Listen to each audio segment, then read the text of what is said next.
The day before my daughter's wedding, her fiancé smiled at me like he owned the world. "You know what would be the perfect gift?" he said. "You disappearing from our lives forever." So I granted his wish. I sold the house they thought was their wedding gift and left an envelope at every guest table. What was inside changed everything. Take a second, family. Drop your location in the comments. Let's see where our circle of strong women is listening from tonight. The evening heat hung heavy in Atlanta as I watched my daughter Danielle practice her vows at the rehearsal dinner.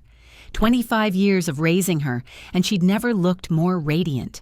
Her natural curls were twisted up in an elegant crown, her brown eyes glowing with a joy that should have filled my heart.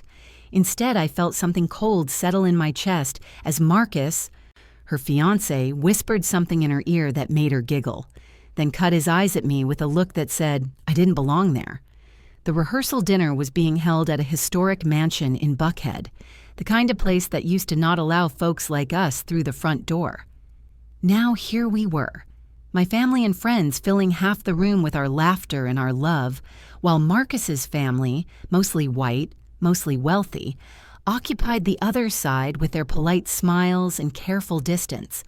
The crystal chandelier overhead cast rainbow prisms across the white tablecloths, and somewhere in the background, a string quartet played something classical and forgettable. I'd paid for most of this evening, just like I was paying for most of the wedding. Marcus's so-called trust fund had supposedly covered the rehearsal, but I'd noticed the venue coordinator pulling me aside earlier to confirm payment details, another red flag in a growing collection I'd been cataloging for months. "Mrs. Maggie." Marcus approached me with that practiced smile I'd learned to distrust over the past year.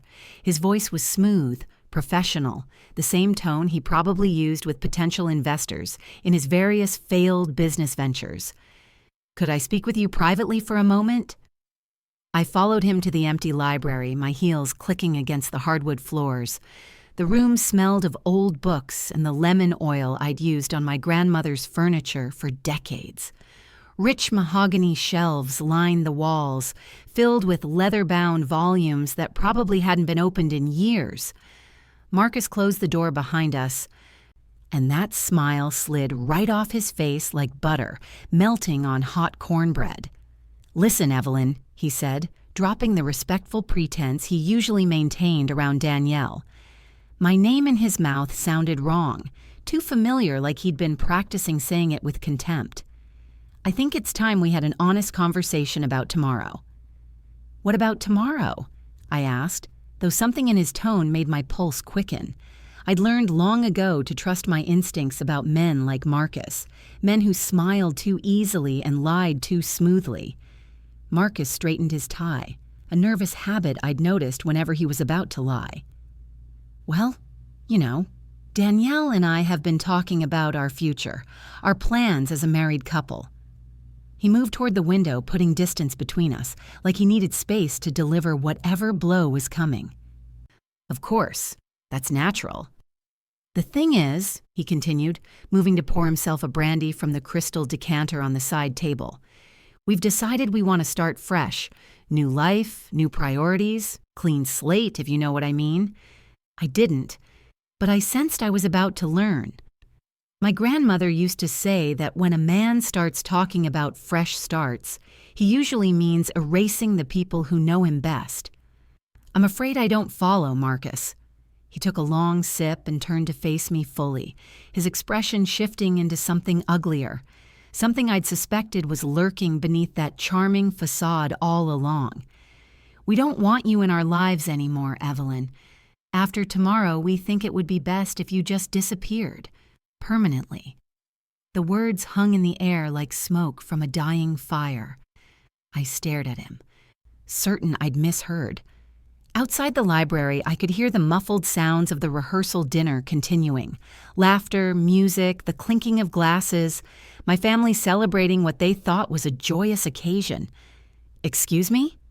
"Look, I'll be direct since you seem confused." His voice took on that condescending edge I'd heard white folks use my whole life, but coming from this young black man, it cut different. It cut deeper, like betrayal wrapped in familiarity. Danielle agrees with me that you're too involved in our relationship, too controlling, too present. We want to build our marriage without constant interference from an overbearing mother-in-law." My hands began to shake, but I kept my voice steady. Years of practice had taught me how to maintain composure when men tried to make me small. Danielle agreed to this? It was actually her idea. Marcus's smile returned, cruel and satisfied, like he was enjoying watching me process this betrayal. "She's just too polite to tell you herself. But me? I have no problem being honest. You know what would be the perfect wedding gift? You disappearing from our lives forever." The library walls seemed to close in around me. This boy, because that's what he was, a spoiled 28-year-old boy who'd never had to work for anything real in his life, had just asked me to erase myself from my daughter's life as a wedding present, asked me to vanish like I'd never existed, like the 25 years I'd spent raising Danielle alone meant nothing. "And if I refuse?" I whispered, though I already knew the answer. Marcus shrugged casually, swirling the brandy in his glass like we were discussing something as trivial as menu options. "Then Danielle will have to choose between her husband and her mother, and frankly, Mrs. Maggie, I don't think you'll like how that turns out." He drained his brandy glass and headed for the door, pausing with his hand on the doorknob. "Think about it tonight. Make the right choice tomorrow." Then he was gone, leaving me standing there with the smell of expensive liquor hanging in the air and a cold rage settling into my bones. As the door closed behind him, I remained standing in that library surrounded by books that had witnessed decades of family conversations, none quite like this one. My reflection stared back at me from the dark window, a 52-year-old black woman who had just been told she was unwanted by the child she'd raised alone for the past 15 years, after my husband passed and left me to navigate this world solo. I thought about Danielle as a baby, how she used to reach for me in the middle of the night, how her first word was mama. I thought about walking her to her first day of kindergarten, her small hand gripping mine like I was her whole world. I thought about sitting up with her through high school heartbreaks, college stress, career setbacks, always there, always present, always loving her with everything I had. And now she wanted me gone, or did she? Because here's what Marcus didn't know. I knew my daughter. I'd raised her, shaped her, taught her to be strong and independent and compassionate. And the Danielle I knew wouldn't just throw away her mother without a conversation, without tears, without some kind of reckoning, which meant one of two things was true. Either Marcus had manipulated her so completely that she was no longer the daughter I'd raised, or he was lying. Either way, he'd made a fatal mistake. He'd underestimated me. But what Marcus didn't know was that I'd been making difficult choices my entire life. From the moment I realized being a black woman in America meant fighting for every inch of respect, every ounce of dignity, I'd learned to think 3 steps ahead. My mama taught me that. Her mama taught her. We come from a long line of black women who survived by being smarter, quicker, and more resilient than anyone expected. And this choice? This one was about to be easier than he could possibly imagine. 24 hours earlier, I'd been the proud mother of the bride, checking final details for what I thought would be the happiest day of my daughter's life. Now I stood in my kitchen at 3 a.m, staring at the deed to the lake house that Danielle had been coveting since childhood. The house sat just outside Savannah, where the air smelled like salt and history, where my grandmama used to take us in the summers, where Spanish moss hung from the oak trees like nature's lace curtains, and the sunset turned the water into liquid gold. The house had been my retirement dream, purchased with the life insurance money after my husband passed 3 years ago. It had taken me 47 years to own property on the water, to have a place where my grandchildren might learn to swim and fish, where family reunions could stretch across long summer weekends.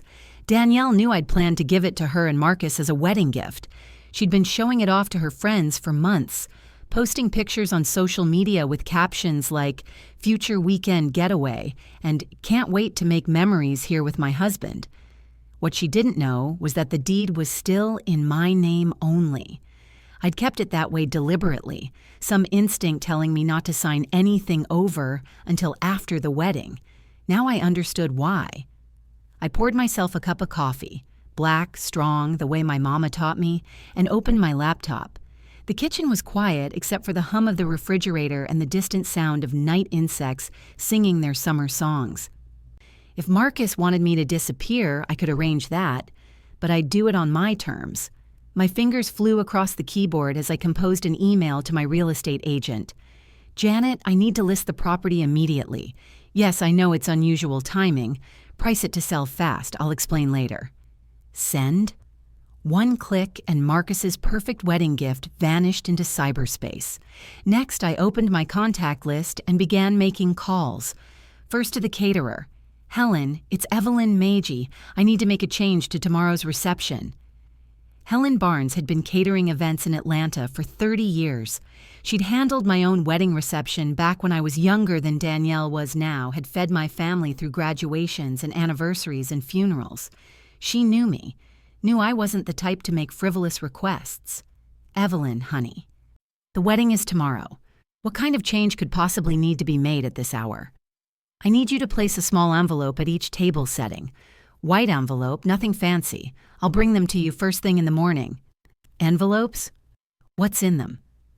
I smiled for the first time since Marcus's little speech. "Wedding favors, Helen. Very personal wedding favors." There was a pause on the other end of the line. Helen and I had known each other long enough that she could probably hear something in my voice, some edge of determination that meant business. "All right, honey, bring them by at 9. And Evelyn, whatever you're doing, I hope it's worth it." It will be. After hanging up with Helen, I made similar calls to the florist, the photographer, and the string quartet. Each conversation was brief, professional, and completely normal. Nobody questioned the mother of the bride making last-minute adjustments. That was expected behavior after all. Mothers were supposed to fuss and worry and make sure every detail was perfect. By 4 in the morning, my phone was buzzing with text messages from the real estate agent. "Evelyn, I've already had 3 inquiries. The lake house market is hot right now. I can have offers by noon if you're serious about this." I was serious about everything now. The envelope I was preparing for Danielle's table would be different from the others. Hers would contain the real estate listing printout showing the lake house sold to strangers for cash, along with a letter explaining why. The others would contain something much more interesting. I'd spent years listening to Marcus's stories at family dinners. Stories he thought made him sound charming and successful. Stories about his business ventures that never quite materialized. The tech startup that was just waiting for one more investor. The real estate flip that fell through due to market timing. The consulting firm that was restructuring before launch. Stories about the money his trust fund provided monthly, allowing him to maintain his lifestyle without the burden of actual employment. Stories about his father's law firm where Marcus supposedly worked, but never seemed to accomplish much beyond showing up for lunch meetings. What Marcus didn't realize was that his stories contained enough details for someone with time and motivation to verify them. Names, dates, locations, dollar amounts. He was so confident in his charm, so sure that everyone believed him, that he'd gotten careless. And for the past 6 months, ever since I'd begun sensing something wasn't right about my future son-in-law, I'd been doing exactly that, verifying every single word. The trust fund? Suspended 2 years ago for what his father's lawyer diplomatically called irresponsible spending patterns. Translation: Marcus had blown through his inheritance gambling and lost the family's confidence. The job at Daddy's firm? More like an allowance for showing up occasionally and pretending to review cases. He had no active clients, no billable hours, no actual responsibilities. Just a desk and a title that sounded impressive to people who didn't know better. The business ventures? Elaborate cons targeting investors, including several of Danielle's college friends who'd loaned Marcus money for opportunities that never materialized. I'd tracked down 3 of them, women who were too embarrassed to admit they'd been scammed, who'd written off the losses rather than face the humiliation of acknowledging they'd been played. Marcus Mitchell wasn't just broke. He was a fraud, a con artist who'd identified my successful, educated, lonely daughter as his ticket to financial security. And tomorrow, every single wedding guest would learn exactly what kind of man Danielle was marrying. I sealed the last envelope and stacked them in a box. 150 identical white envelopes, each containing a single-page summary I'd carefully compiled, bank records showing Marcus's accounts perpetually overdrawn.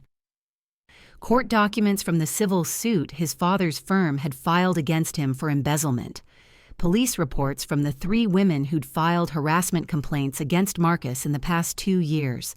Women he'd dated, scammed, and discarded. Screenshots of his dating profiles that he'd kept active throughout his relationship with my daughter, still trolling for his next mark even while planning his wedding to mine. The sun was just beginning to rise over Atlanta, painting the sky in shades of amber and gold, when I finally allowed myself to feel what I'd been holding back all night. Not anger. Anger was too hot, too quick, too easily dismissed. This was something colder, something that had been building in my bones since the moment Marcus decided a black woman who'd sacrificed everything for her child was disposable. This was clarity.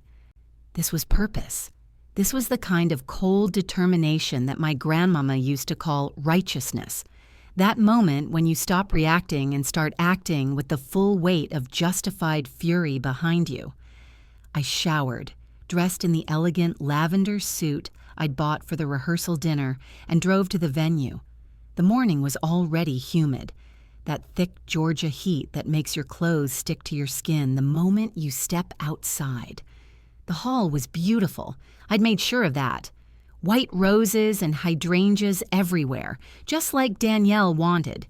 The same flowers my mama had at her wedding, the same flowers that grew in my grandmama's garden in New Orleans, where she taught me that sometimes the most beautiful things have thorns for a reason. Helen met me at the back entrance, wiping her hands on her apron. Her face was drawn with concern, the kind of worry that comes from 3 decades of witnessing family dramas play out across catered events. "Evelyn, honey, are you all right? You look exhausted." "I'm fine, Helen. Just a long night." I handed her the box of envelopes, one at every place setting, just like we discussed.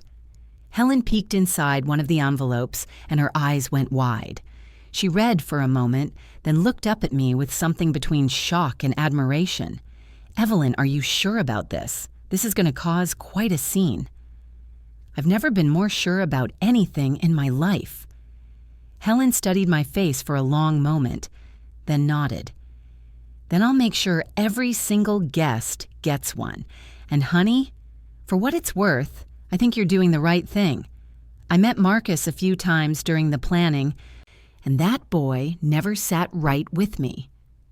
The wedding ceremony was scheduled for 4 o'clock. By 3:30, the church was filling with guests. Marcus's family, predominantly white and wealthy, seated on one side with their designer outfits and practiced smiles. Our family and friends, beautiful black faces that had known me my whole life. On the other side with their church fans and knowing looks. I could see my cousin Geneva in the 3rd row, wearing her best hat and giving me a thumbs up. My sorority sisters were scattered throughout, women who understood what it meant to hold your head high when the world tried to break you, who'd been there for every major moment of my life. Danielle looked stunning in her wedding gown. The dress had been my grandmother's, altered to fit her perfectly. Ivory silk that caught the light like water, with delicate lace sleeves that had been added for modesty and elegance. She'd asked to wear it months ago, back when she still called me every day, before Marcus started slowly cutting the cord between us, isolating her from the people who loved her most. I took my seat in the front row as the processional music began. My heart was beating so hard I could feel it in my throat, but my face was serene. I'd learned that skill young, how to smile when you were screaming inside, how to nod when you wanted to run.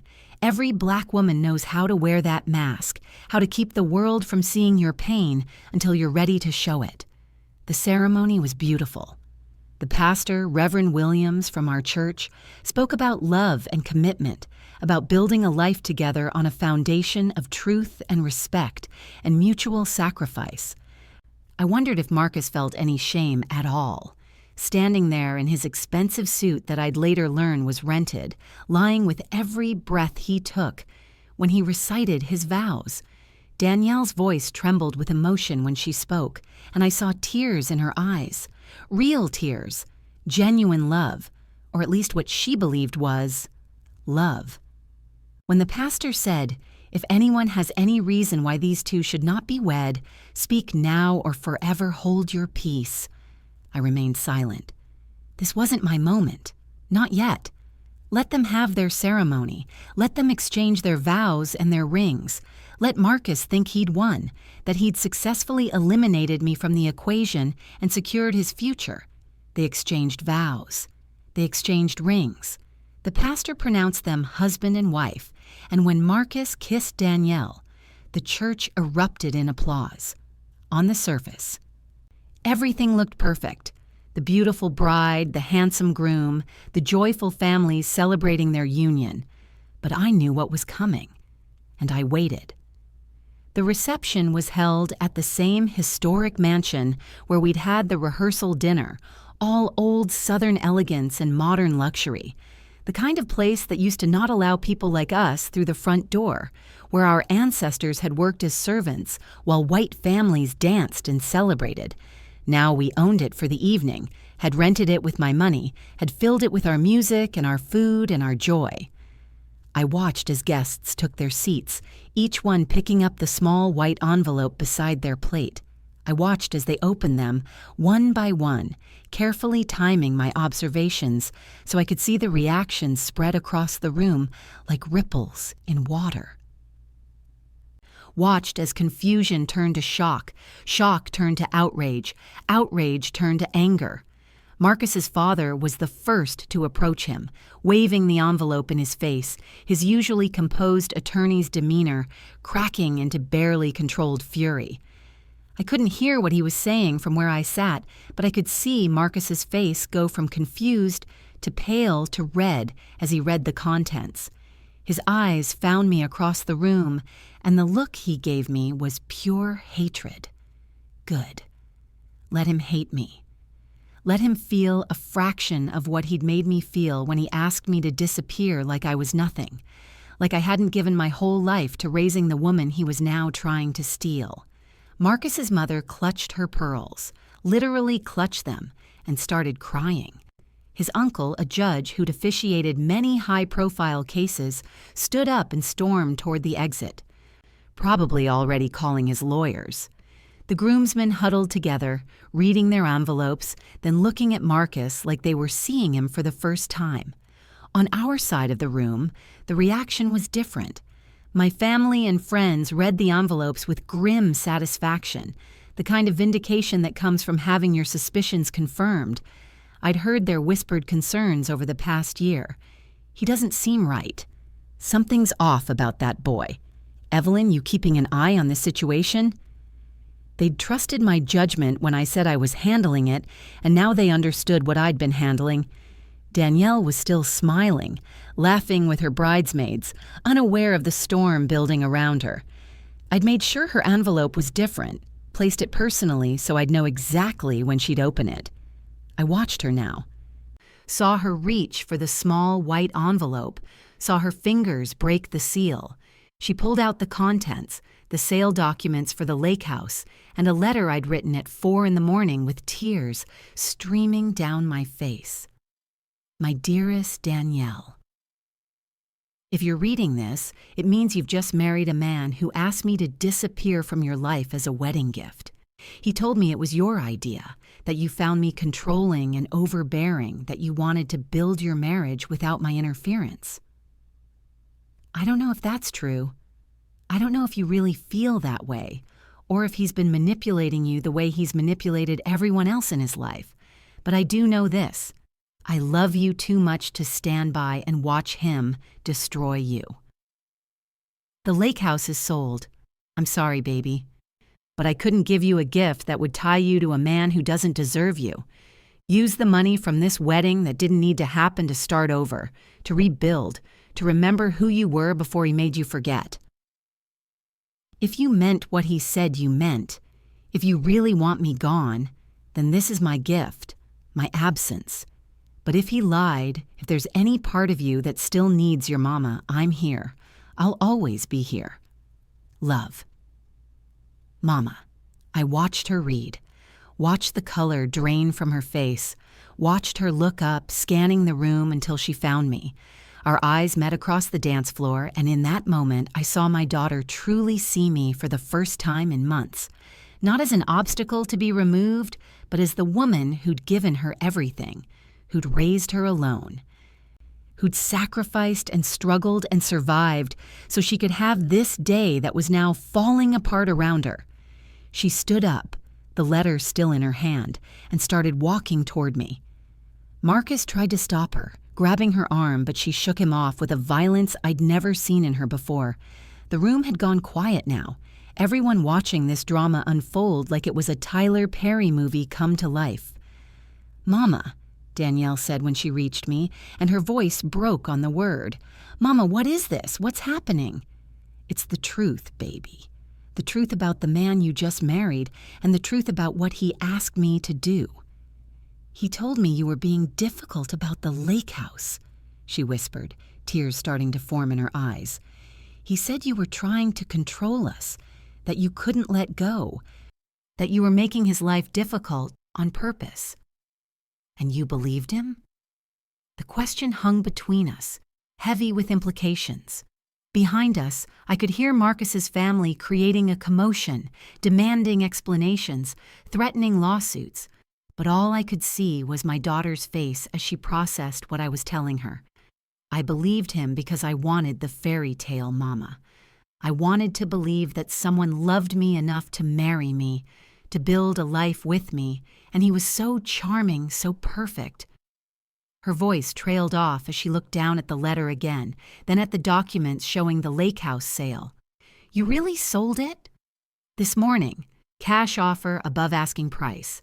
The new owners take possession Monday. You sold our wedding gift? Her voice rose slightly.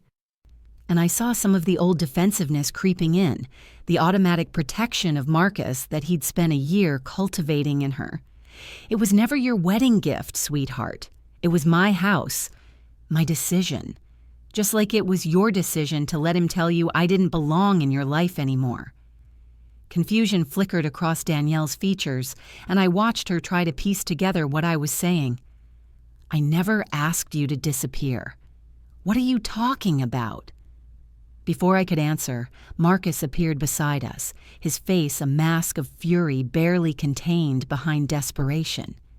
We need to leave now, Danielle. This is obviously some kind of breakdown, and we don't have to sit here and be humiliated by your mother's jealousy. But Danielle shook him off, her eyes locked on mine. Mama, explain this. Explain all of this. I glanced around the room where 150 wedding guests were now holding documented proof of Marcus's criminal activity. Some were on their phones, probably calling lawyers or police. Others were comparing notes, realizing how extensively they'd been manipulated. Marcus's college roommate was showing his envelope to the best man, both of them looking at Marcus like they'd just discovered a stranger wearing their friend's face. Last night, I said quietly, your fiancé told me that the perfect wedding gift would be my permanent disappearance from your lives. He said it was actually your idea, Danielle, that you were too polite to tell me yourself, but that you both agreed I was too controlling, too present, too much of an interference in your relationship. Danielle's face went white. That's not true. I never said that. I never... She turned to Marcus, and I watched as the realization hit her. The betrayal wasn't just financial. Marcus had been playing us against each other, isolating her from the one person who might have protected her from his schemes, making her believe I was the problem when he was the one destroying her life. Tell her, Marcus, I said, my voice calm and steady. Tell my daughter exactly what you said to me in the library last night. Tell her how you asked me to disappear as a wedding gift." But Marcus was no longer listening. He was backing away from our table, his face flushed with panic as more guests approached with their envelopes, demanding answers, demanding restitution. Some of Danielle's college friends were crying, holding up their envelopes and asking about the money they'd invested in his business ventures. His father stood rigid with rage, the envelope crushed in his fist. "This is harassment," Marcus said loudly, his voice taking on a desperate edge. "This is slander. My father's law firm will be in touch about this libel." That's when Judge Morrison, a 70-year-old pillar of Atlanta's black legal community who'd been sitting at table 9, stood up. His voice boomed across the reception hall with the authority of 30 years on the bench. "Your father's law firm disowned you 18 months ago for embezzlement, son. It's all right here in black and white." He held up his envelope. "I know because I reviewed the case files myself when your father asked my advice on whether to pursue criminal charges." The room erupted. Gasps. Angry murmurs. Someone's aunt started shouting about the money her son had given Marcus. A bridesmaid burst into tears. Danielle stood frozen, staring at Marcus like she was seeing him for the first time. And I sat there calmly, finishing my salmon and asparagus, watching the man who'd tried to erase me from my daughter's life get exactly what he deserved. The reception hall looked like a crime scene by 8 o'clock. Police had arrived after 3 guests called to report fraud. The beautiful 3-tier wedding cake sat untouched on its table, while investigators took statements. Danielle's ivory silk dress was stained with tears and mascara. The delicate lace crumpled from where she'd been sitting hunched over, processing the destruction of every fantasy she'd built around this marriage. My daughter sat at our table, staring at the evidence spread across the white tablecloth like she was seeing it for the first time. Bank statements, police reports, affidavits from his victims, the documentation of a life built on lies. "Mrs. Maggie, we'll need to speak with you as well," Detective Caldwell said, approaching our table with a notebook in hand. He was a tall brother with kind eyes who'd been watching the evening's revelations with professional interest and what looked like personal respect.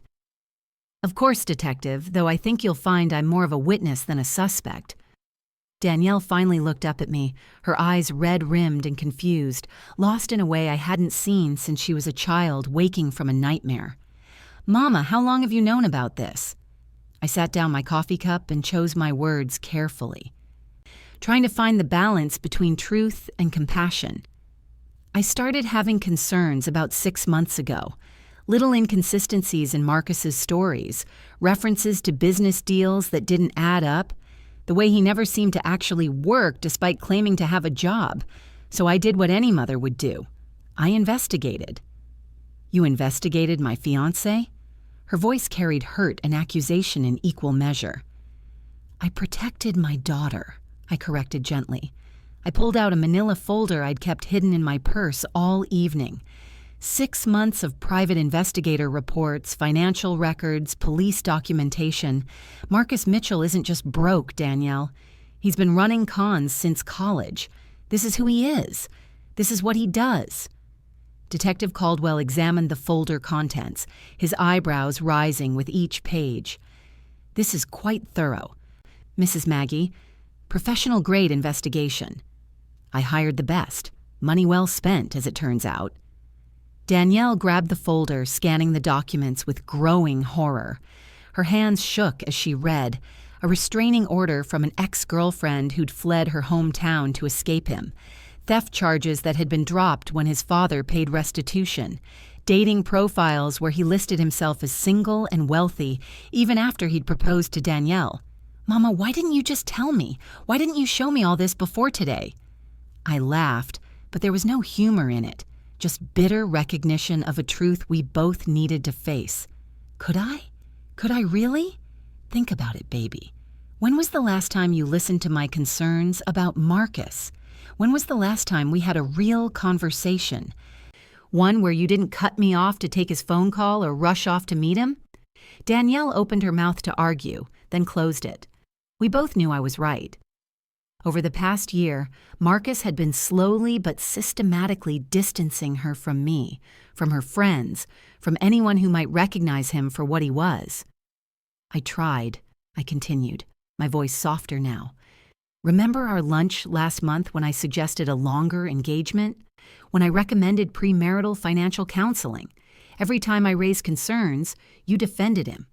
You said I was being overprotective, that I was having trouble letting you go, that I needed to give him a chance. But you could have just shown me this evidence. You could have forced me to see. And you would have thought I faked it. You would have thought I was so desperate to keep you from marrying him that I manufactured evidence. Marcus would have spun it that way, and you would have believed him because you wanted to believe him. Isn't that right? Danielle was quiet, tears streaming down her face, because she knew it was true.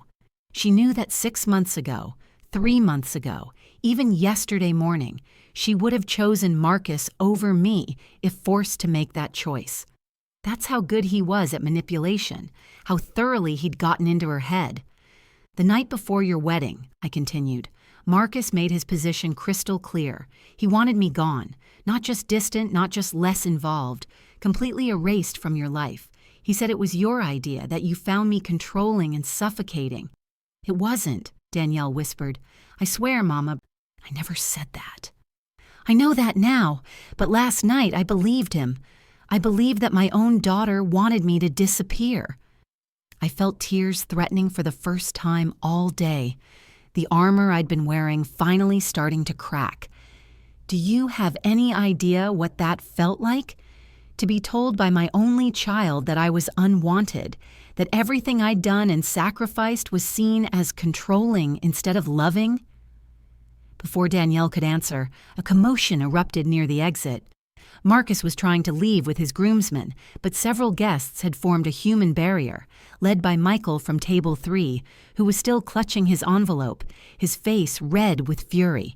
You're not going anywhere until we figure out how to get our money back, Michael declared. He was one of Danielle's college friends, someone who'd invested $15,000 in Marcus's supposed tech startup. Some of us are talking about a class action lawsuit. This is kidnapping, Marcus protested, though his voice lacked its usual confidence. The smooth charm had evaporated, leaving behind a desperate man facing consequences for the first time in his life.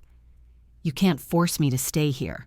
Actually, Detective Caldwell interjected, approaching the group with measured authority, I can. Marcus Mitchell, you're under arrest for fraud and conspiracy to commit theft.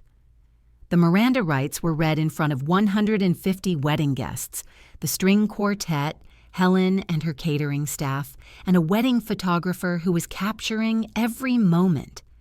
Marcus's face went through a rainbow of emotions, shock, anger, fear, and finally a desperate calculation as he searched the room for some escape route, some way to talk his way out of this. His eyes landed on Danielle, still sitting in her ruined wedding dress, and for a moment his mask slipped completely. Instead of love or even regret, I saw something cold and predatory. This wasn't the face of a man who'd lost the love of his life. This was the face of a con artist whose Mark had finally wised up, who was angry about losing his meal ticket. Danielle, he called out as the handcuffs clicked into place, his voice taking on that pleading tone he'd perfected over the months of their relationship. This is all a misunderstanding. Your mother is obviously having some kind of breakdown. Don't let her poison you against me. We can work through this. Danielle stood up slowly, her hands shaking as she smoothed her wedding dress, a gesture so automatic it broke my heart. When she spoke, her voice was stronger than I'd heard it in months. Marcus, did you tell my mother that I wanted her to disappear from our lives? The question hung in the air like a challenge. Marcus's lawyer training kicked in. His father had at least taught him that much, and he opened his mouth to deflect, to spin, to manipulate the situation one last time. But Danielle held up her hand, stopping him. Don't. For once in our relationship, just tell me the truth. Did you tell my mother to disappear? Marcus looked around the room, calculating odds and possibilities, then apparently decided the truth was his only remaining play. His shoulders slumped in defeat. Yes, I said that. But Danielle, you have to understand. She was interfering with our relationship. We needed space to build our marriage without her constant involvement. And did I ever say I wanted her gone? You complained about her sometimes, about her questions and her concerns. That's not what I asked. Did I ever say I wanted my mother to disappear from my life? The silence stretched out, and in it Danielle got her answer. The lake house you promised me. Detective Caldwell interjected, consulting his notes. The wedding your mother paid for, the honeymoon tickets she purchased. All of this was part of your plan to secure financial stability until your legal situation with your father got resolved. Isn't that right? What legal situation? Danielle's voice was deadly quiet now, the kind of calm that comes before a storm. Detective Caldwell consulted his notes. Your fiancé, your husband, I suppose, though I suspect that marriage will be annulled shortly, is being sued by his father's firm for embezzling client funds. The trust fund was frozen pending criminal investigation. He's in debt to the tune of about $300,000. Danielle looked from Marcus to me to the detective, pieces of a puzzle finally falling into place. So the money I've been asking my mother for over the past year, the money for rent and utilities and car payments, that wasn't helping us build our future. That was supporting you while you ran scams on my friends and planned to trap me in a marriage so you could access my inheritance. It wasn't like that. Get him out of here, Danielle said quietly. As Detective Caldwell led Marcus away, my daughter turned to face me with tears streaming down her cheeks. The reception hall was still full of wedding guests watching this family drama unfold, but for that moment, it felt like we were completely alone in the world. "Mama," she whispered, and in that single word I heard everything. Apology, grief, recognition, love. I am so sorry. The cleanup after Danielle's destroyed wedding took 3 hours and involved 2 police cars, 1 very confused wedding planner, and 47 guests demanding to know if they should still expect thank you cards. By 11 that night, my daughter and I were sitting alone in the empty reception hall, both of us still in our formal wear, sharing a bottle of wine from what should have been her honeymoon champagne collection. I can't believe I was so stupid, Danielle said for the 10th time, staring at her engagement ring like it might spontaneously combust. All those red flags, and I just ignored them. You weren't stupid, sweetheart.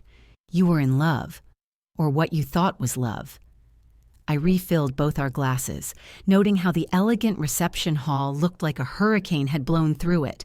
Overturned chairs, abandoned plates, wilted flowers. Marcus is good at what he does. Manipulation is a skill, and he's had years to perfect it. Danielle finally pulled off the engagement ring, a 2-carat diamond that I now knew had been purchased with money she'd given him, and set it on the table between us. How much money did I give him? Through all those requests I made to you over the past year. I'd been dreading this question all evening. Over the past 8 months, about $37,000. Danielle's face crumpled. Oh God, Mama, I'm so sorry. How can I ever pay you back? You don't need to pay me back. That money was spent protecting you, even if neither of us realized it at the time. I reached across the table and took her hand. But I need you to understand something, Danielle. This isn't just about the money. It's about how you lost yourself in that relationship, how you let him make you someone I didn't recognize. I know you must hate me for choosing him over you. I don't hate you. I'm disappointed in how easily you let him drive a wedge between us, but I don't hate you. I squeezed her fingers gently. What concerns me is how you lost yourself. The Danielle I raised wouldn't have ignored her instincts the way you did. Danielle was quiet for a long moment, processing this. When did it start, do you think? When did I stop being me? I thought about the past 2 years, watching my confident, independent daughter gradually transform into someone who second-guessed every decision, who constantly sought Marcus's approval, who had slowly but surely distanced herself from everyone who cared about her. Remember your promotion at the marketing firm last year, when you got the corner office and the raise? Yeah, I was so excited. Her face clouded with memory. I called you first. And what happened when you told Marcus? Danielle's expression darkened. He said I was getting too ambitious, that focusing too much on my career would hurt our relationship. He wanted me to turn down the promotion. Which you did. Which I did, she confirmed miserably. And I told myself it was a compromise, that marriage meant making sacrifices for each other. But did Marcus ever sacrifice anything for you? Danielle considered this, then shook her head slowly. No. Every compromise was mine to make. Every adjustment was my responsibility. When I think about it now, God, I don't even recognize the person I became. The janitor appeared to start cleaning up, so we moved our conversation to the parking lot, sitting on the stone steps outside the mansion. The October air had cooled, and Danielle shivered in her sleeveless dress. I draped my shawl around her shoulders, a gesture that reminded me of when she was small, and we'd sit outside together looking at stars, talking about her dreams and fears. Mama, can I ask you something that might sound strange? After today, I don't think anything would sound strange. Are you happy this happened? I mean, I know today was horrible, but are you relieved that Marcus is out of our lives?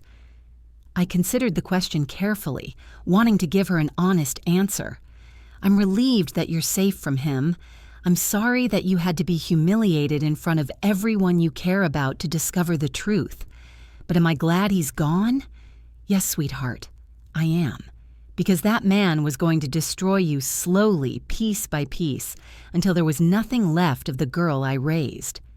Danielle nodded thoughtfully. I think I am too. Is that terrible? Shouldn't I be heartbroken? The fact that you're not heartbroken tells you everything you need to know about what kind of relationship you were really in. Real love doesn't die in a day, Danielle. It dies slowly, over months of being diminished and controlled and isolated. Marcus killed whatever you felt for him long before today. We sat in comfortable silence for a while, watching the last of the catering trucks drive away. In the distance, Atlanta's skyline glittered against the night sky, and I thought about all the black women in this city who were probably sitting with broken hearts tonight, who'd been conned or manipulated or told they were worth less than they were. We weren't alone in this struggle. What happens now? Danielle finally asked. I mean, practically. I gave notice on my apartment because we were supposed to move in together. All my stuff is at his place. I don't even have anywhere to live. You'll come home, of course. Your room is exactly as you left it. Are you sure? After everything I put you through, after choosing him over you so many times, I turned to look at my daughter fully. Even with smudged makeup and a wrinkled wedding dress, she was beautiful. But more importantly, for the first time in months, she looked like herself again. The uncertainty was gone, replaced by something I hadn't seen in her eyes since Marcus entered our lives. Clarity. Danielle, you're my daughter. There is nothing you could do that would make me stop loving you. Nothing you could say that would make me turn my back on you. That's what real love looks like. It doesn't come with conditions or ultimatums or demands that you choose between people. It just exists, constant and sure. Danielle started crying again, but these tears were different. Not the desperate, panicked tears from earlier, but something softer. Relief, maybe, or recognition, or the beginning of healing. I love you too, Mama, and I promise I will never let anyone come between us again. As I drove us home through the quiet streets of Atlanta, I found myself thinking about the private investigator I'd hired 6 months ago. His name was Darius Coleman, and he'd done thorough professional work documenting Marcus's criminal activities. But there was something else he'd discovered, something I hadn't included in tonight's envelopes because it was still speculation rather than fact. Marcus Mitchell wasn't working alone. He had a partner, someone helping him identify and target vulnerable young women from wealthy families, someone who knew enough about his victims' backgrounds to help him craft the perfect persona for each new conquest. And according to Darius's preliminary investigation, Marcus's next target had already been selected, a woman in Miami whose mother had recently died, leaving her with a substantial inheritance. Tomorrow, I'd be making some phone calls to warn another mother's friend about the charming young man this woman had recently started dating. Tonight, though, I was just grateful to have my own daughter back. But that turned out to be only the beginning of a much larger story. One that would take me to places I never expected, connecting me with women I'd never met, and ultimately transforming my personal vendetta into something that could protect other families from men like Marcus. The sun rose over Atlanta on Sunday morning, bringing with it coffee, aspirin, and the surreal experience of explaining to my extended family why their gift checks should be canceled before Marcus could cash them from his jail cell. Danielle sat at my kitchen table in one of my old bathrobes, fielding calls from friends who'd heard about the wedding disaster through social media and wanted to make sure she was okay. Cousin Beth wants to know if the China pattern is still available for purchase, Danielle said after hanging up from her latest call, a note of hysteria in her voice. Apparently, the humiliation of public exposure isn't a valid reason to return wedding gifts. Tell her she can have the whole set. Lord knows we don't need reminders of yesterday. My phone rang, an unfamiliar number from a New Orleans area code. I answered cautiously. Mrs. Maggi, my name is Veronica Allen. I'm an attorney in New Orleans, and I heard about what happened at your daughter's wedding yesterday through mutual friends. The voice was cultured, controlled, professional. I was hoping we could meet. I have a situation that might interest you. That's how I found myself 3 days later sitting in a cafe in the French Quarter, the kind of place where the air smells like chicory, coffee, and beignets, where jazz music drifts from open windows and the Mississippi River hums its ancient song just a few blocks away. Veronica Allen was elegant, probably in her late 60s, with silver locks twisted into a crown and eyes that had seen too much suffering. Mrs. Maggi, may I call you Evelyn? Please, and I'll call you Veronica. Evelyn, thank you for meeting with me. I heard about what you did at your daughter's wedding. How you exposed Marcus Mitchell for the fraud he is. And I wanted to tell you about my daughter, Jasmine. She pulled out a photo, a beautiful young woman with her mother's eyes and a smile that lit up her whole face. 6 months ago, Jasmine was dating a man named Tyler Reynolds. Charming, educated, perfect in every way. She introduced him to me over dinner, and something felt wrong. I couldn't put my finger on it, but you know how it is. A mother knows. I nodded. I knew exactly. I hired a private investigator. Turned out Tyler Reynolds wasn't even his real name. He was running a romance scam targeting wealthy widows and their daughters. By the time I found out, he'd convinced Jasmine to give him access to her trust fund. We lost nearly $200,000 before we could stop the transfers. Did you go to the police? Of course. But he disappeared. No trace, just vanished like smoke. Veronica's voice broke. And Jasmine blamed me. Said I'd ruined her relationship, that I was controlling and paranoid and couldn't stand to see her happy. She hasn't spoken to me in 4 months. I reached across the table and took her hand. We sat there, 2 black mothers who'd tried to protect their daughters, understanding each other in a way that needed no words, understanding the particular pain of being right and being hated for it. I think Marcus and Tyler might be connected, Veronica said. When I saw the news about your daughter's wedding, I had my investigator look into Marcus's background. They're cousins, Evelyn, first cousins.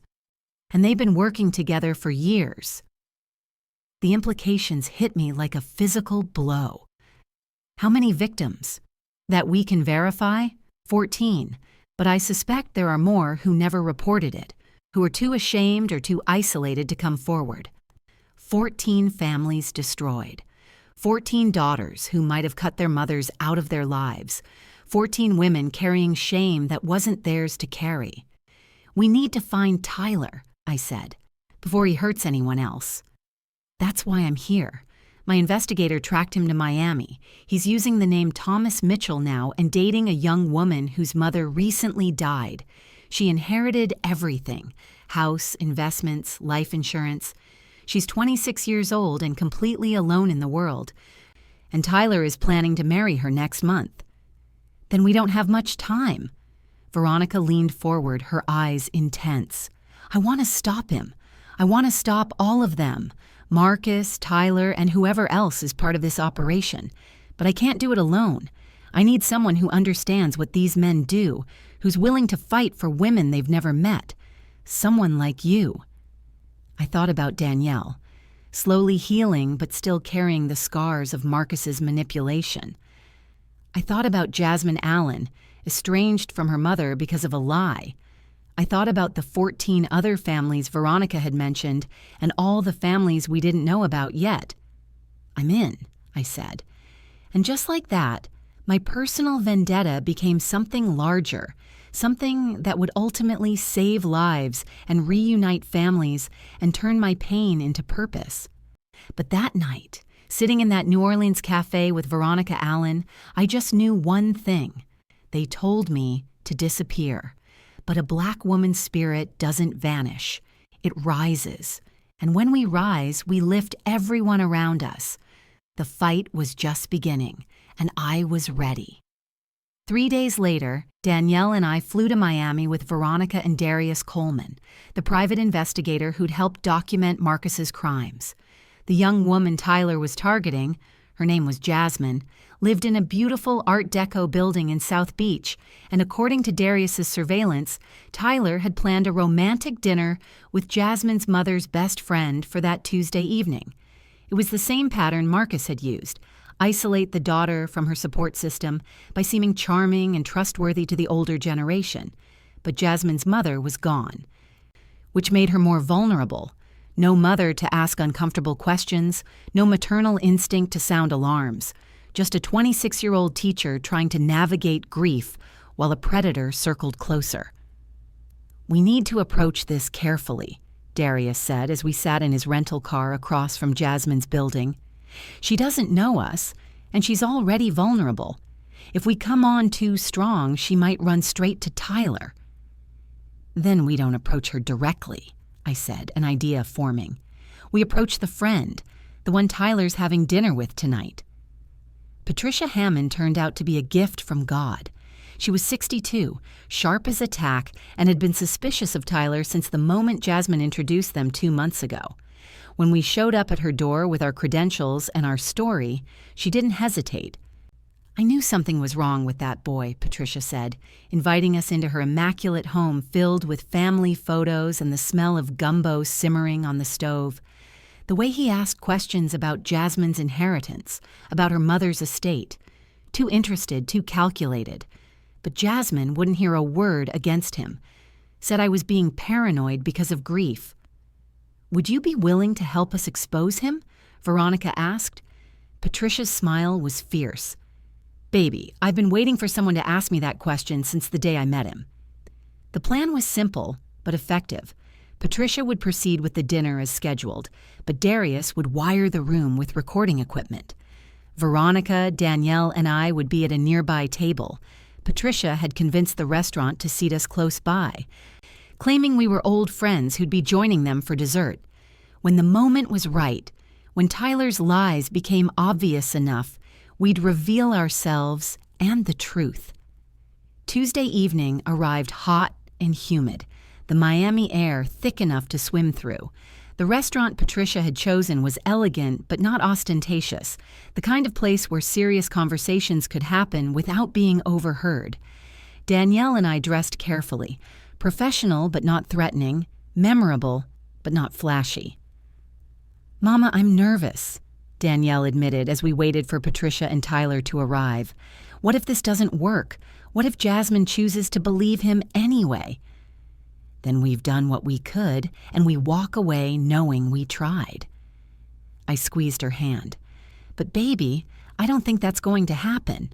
Women like Jasmine, women like you're smart. You're strong.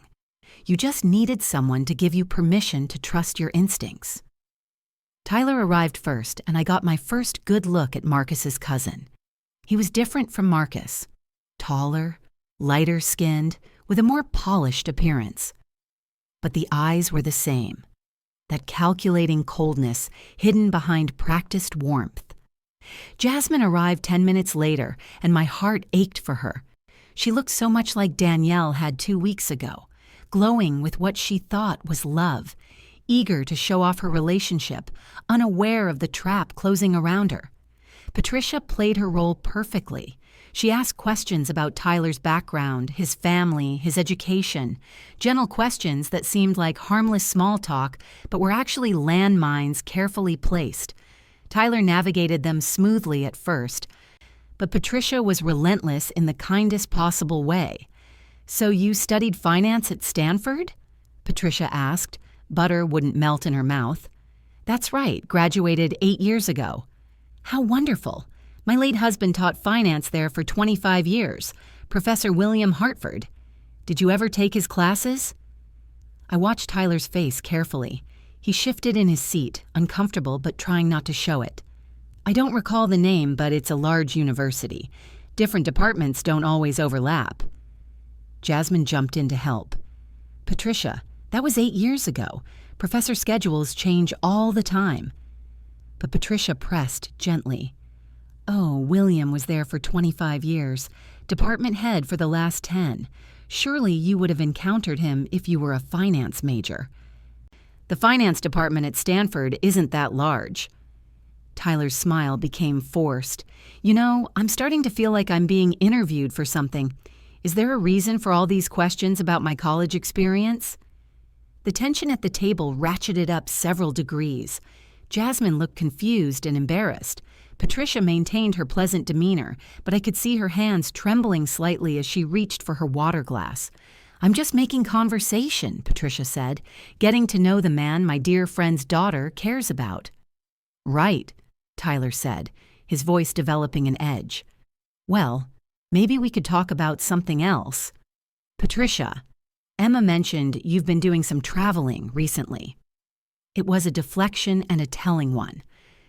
Tyler was trying to steer the conversation toward Patricia's activities and lifestyle, gathering information about her assets and vulnerabilities. That's when I decided to accelerate the timeline.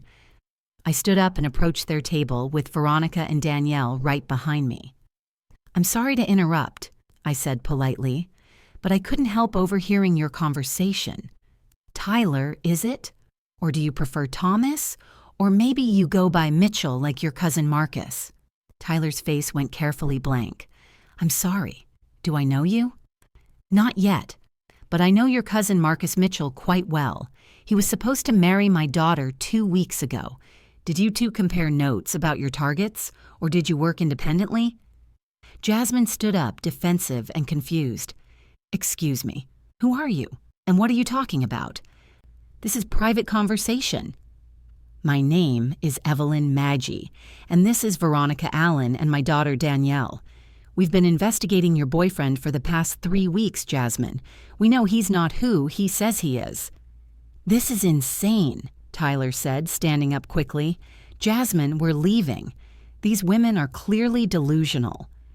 "Actually," Detective Caldwell said, appearing from the bar area with his badge clearly visible on his belt, "I think you should stay, Mr. Reynolds. Or should I call you Mitchell?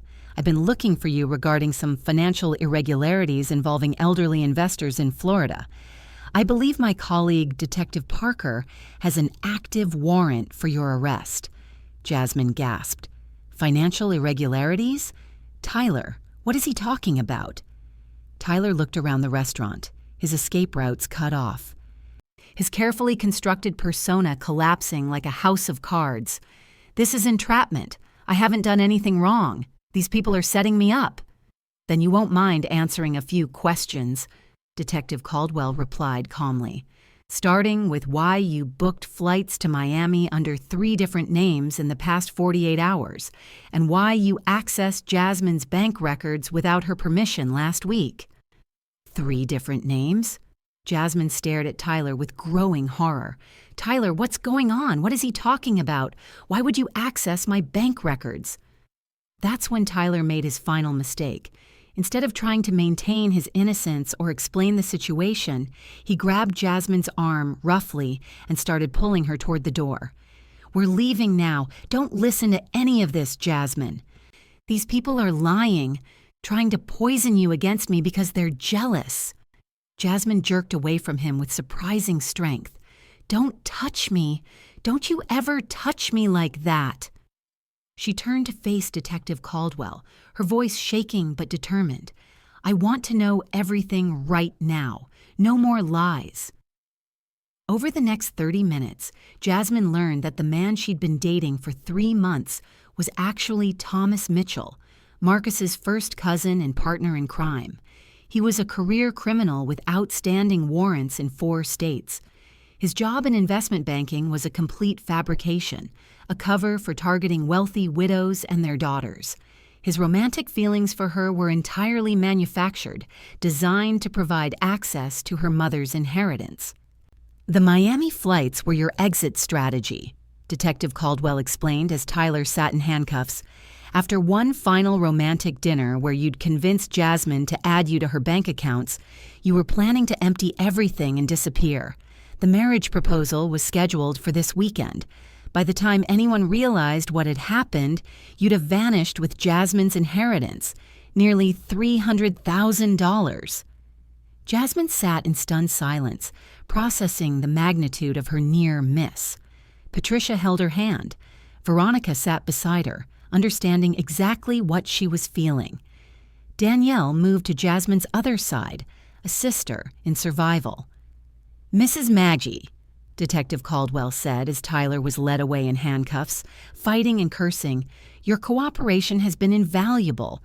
We've connected this case to similar operations in 6 other states. Your investigation may have prevented dozens of families from being victimized. After the police cars drove away and Darius packed up his surveillance equipment, I found myself sitting at a larger table with 4 other women who had just experienced something life-changing. Jasmine was embarrassed, but grateful. Patricia was shaken, but relieved. Veronica was thoughtful. Danielle was proud. Mrs. Maggie, Jasmine said, her voice small and broken. How did you know? How did you figure out what he was? Because he tried to do the same thing to my daughter. And when I started digging, I found a pattern. Men like Tyler and Marcus don't work alone, and they don't stop with one victim. They're predators, Jasmine. They hunt in packs. But why did you come all the way to Miami for me? You don't even know me.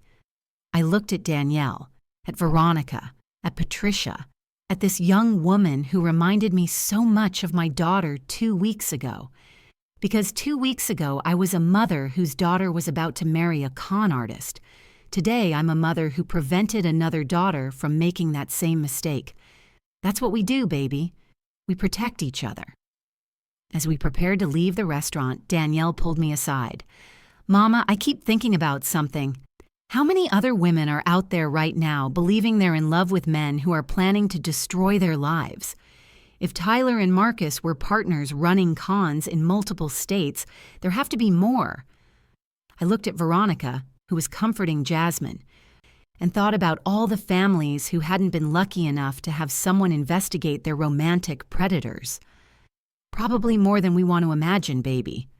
So what do we do about it? That question had been forming in my mind since the moment Marcus was arrested, growing stronger with each woman we met, each story we heard.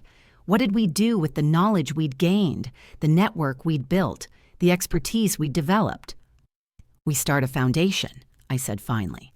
A resource for people who suspect their loved ones might be involved with romantic fraudsters, investigation services, legal support, emotional counseling, public education about the warning signs. We turn our pain into protection for others. Danielle smiled, the first real smile I'd seen from her since her wedding disaster.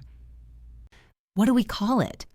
I thought about Marcus telling me to disappear, about how that moment of cruelty had transformed into this moment of purpose.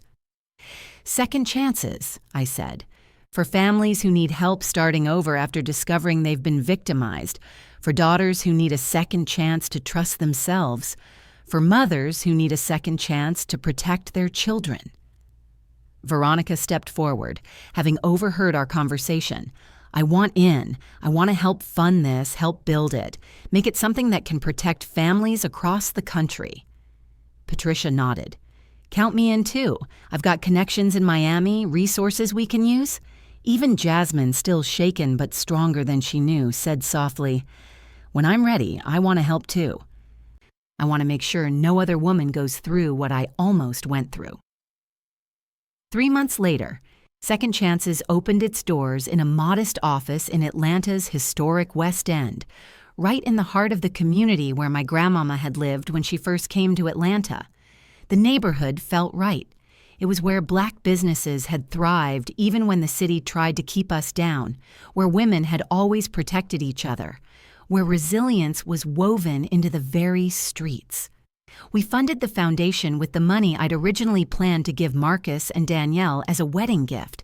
Blood money, in a way, but transformed into something that could heal instead of harm. In those first 3 months, we helped 12 families avoid romantic fraud schemes. We provided counseling services to 37 victims of financial manipulation. We created an online database of known romantic predators that law enforcement agencies across the country now used as a reference tool. We hosted workshops teaching women the warning signs of manipulation. We connected mothers with daughters who'd been estranged because of predatory men, helping them rebuild relationships that had been systematically destroyed. Danielle worked part-time for the foundation while rebuilding her marketing career. She was different now, wiser, more cautious, but also stronger in a way she hadn't been before. She'd learned that love shouldn't cost you your family, your dignity, or your sense of self. She became our youngest counselor, using her experience to help other women in their 20s recognize manipulation before it destroyed them. Veronica served on our board of directors and helped fund our legal advocacy program. She'd also reconnected with her daughter Jasmine, who'd finally understood why her mother had tried to protect her. They were healing together, rebuilding their relationship one honest conversation at a time. Patricia became our Miami coordinator, networking with churches and community organizations to spread the word about our services. The young teacher we'd saved, Jasmine, had returned to her classroom, but volunteered on weekends, using her experience to help other young women recognize manipulation tactics. She developed a program for high school seniors about healthy relationships and financial literacy, teaching the next generation to protect themselves. And me?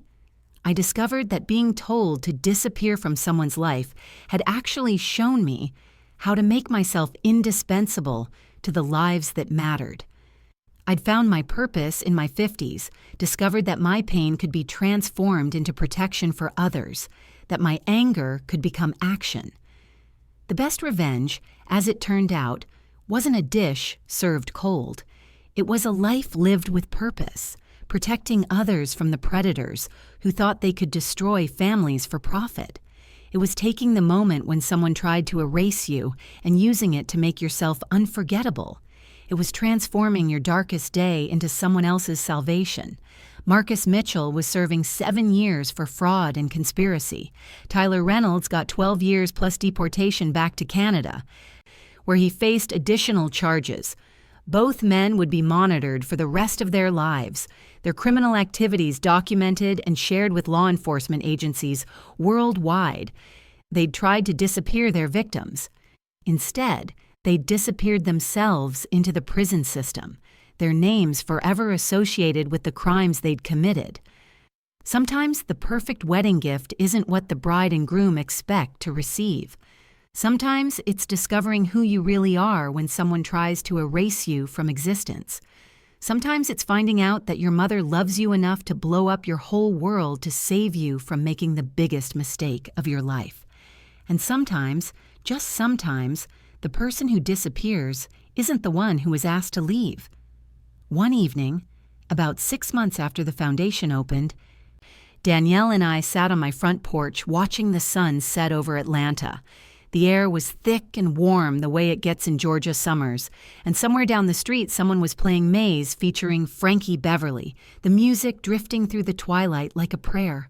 Children were playing in the yards, their laughter mixing with the music and the evening sounds of the neighborhood coming alive. "Mama," Danielle said softly, "I never apologized properly for believing him over you, for thinking you were trying to control my life when you were trying to save it, for letting him make me someone I didn't recognize." I took her hand, feeling the same fingers I'd held when she was born, when she took her first steps, when I walked her to her first day of school. "Baby, you don't owe me an apology. You were in love, or what you thought was love. And sometimes we have to learn the hard way that not everyone who smiles at us has our best interests at heart. But you knew. You saw what I couldn't see. That's what mothers do. We see the dangers our children can't see yet, because we've lived longer, survived more, learned to read the signs, and sometimes when we try to protect them, they think we're being controlling or overbearing. But the truth is, we're just trying to save them from the pain we've already survived ourselves." She leaned her head on my shoulder, the way she used to when she was small and the world felt too big. "I'm sorry I ever thought you didn't belong in my life. And I'm sorry I had to show you the truth that way, but Marcus left me no choice. Sometimes the only way to save someone is to break their illusion so completely that they have no choice but to see reality. Sometimes love looks like destruction, because it's destroying the lies that were killing you slowly." We sat in silence for a while, watching the sky turn from gold to pink to deep purple. Down the street, I could see Mrs. Johnson watering her garden, Mr. Williams working on his car, the Morrison kids playing basketball in their driveway. This was community. This was home. This was what Marcus had tried to steal from us. The simple blessing of belonging, of being surrounded by people who knew us and loved us anyway. "You know what the crazy thing is?" Danielle said. "Marcus told you to make me disappear, but in the end, he was the one who vanished. He's in prison, forgotten by everyone who used to care about him. Just another inmate number in the system. And you're more present in my life now than ever before. More present in all these families' lives through the foundation. You're everywhere, Mama. You're in every woman we help, every family we keep together, every daughter who gets a second chance." I smiled, feeling the truth of her words settle into my bones like wisdom. They told me to disappear, but a Black woman's spirit doesn't vanish. It rises, it multiplies, it transforms. And when we rise, we don't just lift ourselves, we lift everyone around us. That's the legacy we come from, baby. That's what your grandmama taught me, and her mama taught her, and all the way back to the women who survived the Middle Passage and built communities out of nothing but will and faith and love. That's beautiful, Mama. You should use that for the Foundation's mission statement. Maybe I will. The music changed, flowing into something slower, something that made me think of my grandmama in New Orleans teaching me to be strong, of my mama teaching me to stand tall, of all the Black women who'd come before me and survived worse than I'd ever faced. Women who'd been told they were nothing, who'd been pushed aside and overlooked and underestimated. Women who'd risen anyway, who'd transformed their pain into power, who'd built legacies out of losses. "You taught me something important," Danielle said. "You taught me that being a strong Black woman doesn't mean accepting whatever comes our way with grace and silence. It means standing up for ourselves, protecting what's ours, refusing to let anyone make us small or invisible. It means fighting back smart, not just hard. It means knowing our worth and demanding that the world recognize it too." "Your grandmama taught me that," I said, "and her mama taught her. It's in our blood, baby.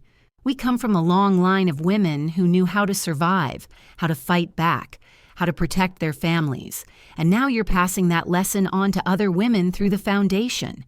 You're part of that legacy now." "We," she corrected gently. "We're passing it on together. This foundation isn't just your victory, Mama, it's ours. It's every woman who refuses to disappear when someone tells her to. It's every mother who protects her daughter. It's every daughter who comes home. And that right there, that was the real revenge, not the public humiliation of Marcus at the wedding, though that had been satisfying, not his arrest or his prison sentence, though justice was important and necessary. The real revenge was this, sitting on my porch with my daughter, stronger together than we'd ever been apart, helping other families find their way back to each other, turning our trauma into transformation.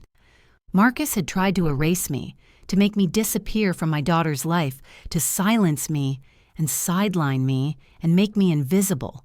Instead, he'd made me more visible than ever, more powerful than ever, more necessary than ever. He'd tried to take my purpose and ended up giving me a bigger one. He'd tried to steal my daughter and ended up helping me save dozens of others. Sometimes the person who tells you to disappear ends up being the one who fades away. And sometimes the woman who was supposed to vanish becomes the light that guides others home. The voice that speaks up when silence would be easier, the hand that reaches back to pull others up behind her. The sun finally set, leaving us in that soft darkness that comes right before the streetlights flicker on. Danielle squeezed my hand, and in that squeeze, I felt everything: love, gratitude, understanding, strength. I love you, Mama. I love you too, baby. Always have, always will. Through every mistake, every misunderstanding, every moment when you couldn't see what I could see. That's what real love is. It doesn't quit, doesn't fade, doesn't disappear just because someone tells it to.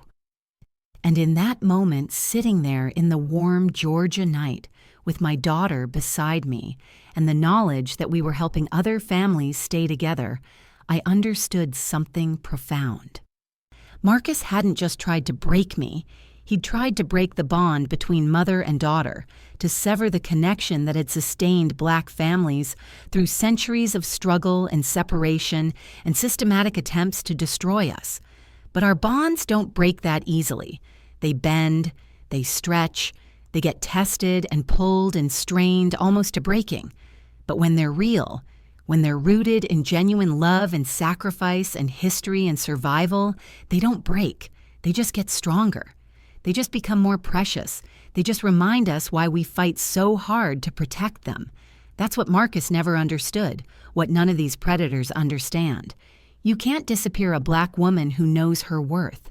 You can't erase a mother who's fought her whole life to give her daughter a better future.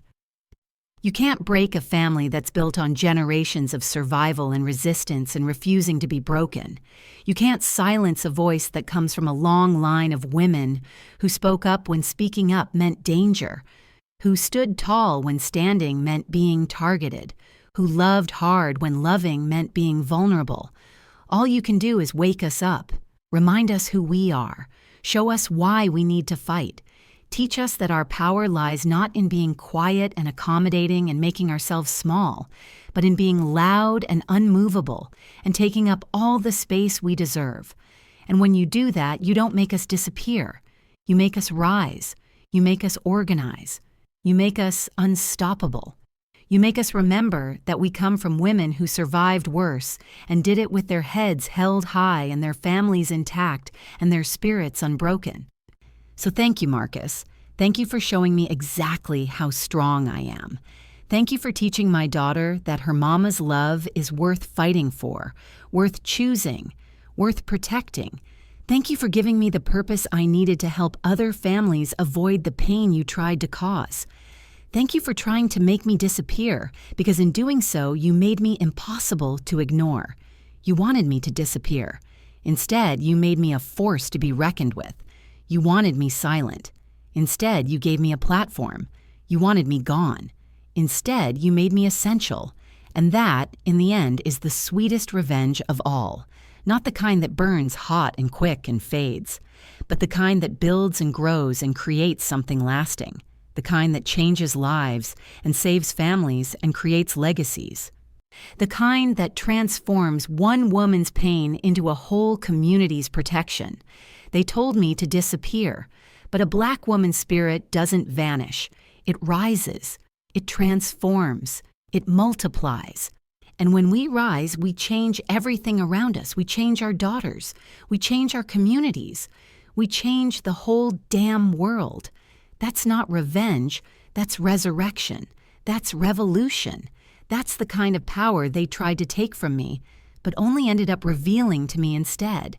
And now I'm using it to make sure no other mother has to experience what I experienced. No other daughter has to learn the hard way what mine learned. No other family has to fight alone what we fought together. They told me to disappear. Instead, I became unforgettable, and every woman we save, every family we protect, every daughter who comes home. That's my legacy. That's my revenge. That's my victory. And it's sweeter than anything Marcus Mitchell could have ever imagined.